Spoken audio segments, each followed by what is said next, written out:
گا تو پیغمبر کی سیرت کیا ہے. اگر پیغمبر السلام کسی بی کی تعظیم میں کھڑے ہو رہے ہیں، سارے صحابہ نے فرمایا ہے کہ اگر پردہ کھچا ہوا ہوتا تھا، مستورات کا حصہ الگ تھا، مردوں کا حصہ الگ تھا. اور صحابیات فرماتی ہیں پیغمبر اسلام کی جو صحابیات تھیں وہ کہتی تھیں کہ جب بھی صحابہ پوچھتے تھے کہ کون آیا تھا، پیغمبر اسلام کھڑے ہو گئے تھے، تو کہا کہ ان کی جب بھی بیٹی آتی ہیں، جب ان کی بیٹی آتی ہیں پیغمبر اسلام فوراً کھڑے ہو جاتے ہیں، خطبے کے دوران بھی کھڑے ہو جاتے تھے.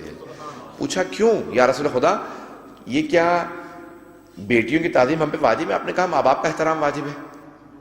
کیا بیٹیوں کی تعظیم بھی واجب ہے؟ آپ نے فرمایا نہیں. توجہ ہے یا نہیں؟ تھوڑا سا غور کیجئے گا. کہا یا رسول اللہ کیا بیٹیوں کی تعظیم بھی واجب ہے؟ کیونکہ ساری مستورات کہتی ہیں کہ آپ اپنی بیٹی کی تعظیم میں کھڑے ہو جاتے ہیں. آپ نے ہمیں یہ فرمایا ہے کہ ماں باپ کی تعظیم کرو، ماں باپ کے احترام میں کھڑے ہو جاؤ. یہ سیرت رسول خدا ہے، یہ سنت رسول خدا ہے. کہا ماں باپ کا احترام واجب ہے، صرف اس کے کہ اگر رزق پہ بیٹھے ہو تو پھر ماں باپ کے احترام میں کھڑے نہ ہو، اس کے علاوہ ہر حالت میں ماں باپ جب بھی آئیں کھڑے ہو جاؤ. کہا یا رسول خدا آپ نے ماں باپ کے لیے فرمایا ہے، اولاد کے لیے تو کہا ہی نہیں ہم سے. تو کیا اولاد کی بھی دیکھیں، کیونکہ سنت کی تعریف کیا ہوا قول المعصوم و فعلہ و تقریرہ. معصوم کا قول ان کی سنت ہے، ان کا فعل سنت ہے، ان کی تائید سنت ہے. تو فرمایا کہ آپ نے کہا نہیں ہے لیکن اپنی بیٹی کی تعظیم میں آپ کھڑے ہو جاتے ہیں. تو یا رسول اللہ کہ ہم پہ بھی بیٹیوں کی تعظیم واجب ہے؟ آپ نے فرمایا نہیں. اگر کسی کی بیٹی فاطمہ جیسی ہو تو اس پہ تعظیم واجب ہے. صلوات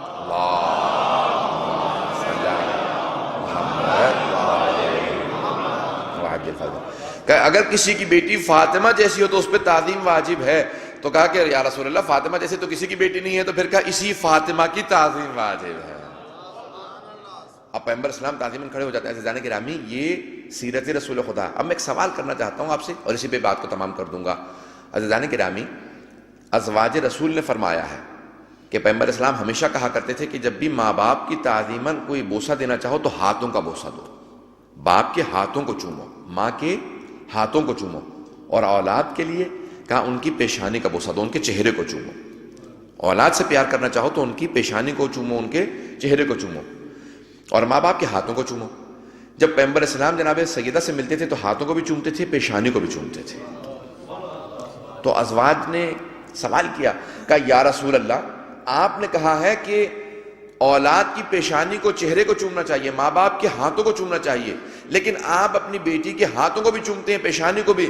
کہا کہ یہ پیشانی کو اس لیے چومتا ہوں کیونکہ یہ میری اولاد ہے، ہاتھوں کو اس لیے چومتا ہوں کہ فاطمہ تو ام ابیہا. عزیزان گرامی اتنی محبت کا اظہار فرماتے تھے، اتنی محبت کا. اب میں جو سوال کرنا چاہ رہا ہوں کہ مسجد میں آتی ہیں جناب فاطمہ الزہرا اور پیغمبر تعظیماً کھڑے ہو جاتے ہیں. آیا مسجد کے اندر ہر جگہ کے لیے، ہر چیز کے لیے ایک موقع محل ہوتا ہے؟ اپنی اولاد کے محبت کے اظہار کی جگہ مسجد نہیں ہے، گھر ہے. کچھ لوگ پہنچ گئے، کچھ لوگوں کو میں پہنچانا چاہتا ہوں. عزیزان گرامی ہر جگہ کے لیے ایک موقع محل ہوتا ہے نا. اب میں اپنی اولاد سے محبت کرنا چاہتا ہوں، میں لاڈ پیار کا اظہار کرنا چاہتا ہوں، تو میں جاؤں گا گھر پہ بیٹھوں گا، اپنی اولاد کو پیار کروں گا، اپنے بچوں کو گود میں لوں گا، میں گھر میں پیار کروں گا.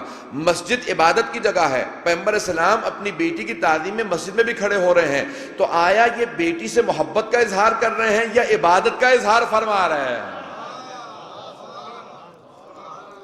کہ اگر سیدہ جیسی بیٹی ہو، یہ ایک باپ بیٹی کی تعظیم نہیں کر رہے بلکہ خاتم النبیین سیدۃ النساء العالمین کا احترام کر کے فرما